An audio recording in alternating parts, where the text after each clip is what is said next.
Welcome back to the channel. In this video, I'm going to be walking you through how to deposit US dollar or USD using the Swift on Kraken. So let's dive into it. So the first thing to do is to log into your Kraken account on the web or using the mobile app. Then go to the funding section from the main menu and select deposit and choose USD as your currency.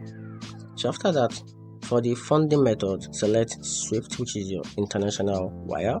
Then Kraken will display the bank account details you need to send the wire to.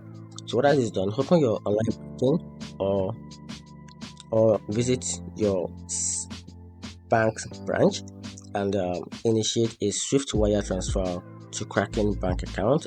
Enter all details exactly as shown, including any reference code.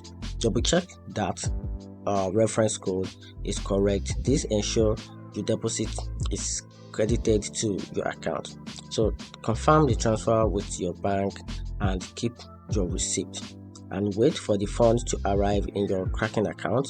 Swift transfer typically takes between 5 to 6 working days depending on your bank, and sometimes you don't have to wait up to that time before you receive your money into your account.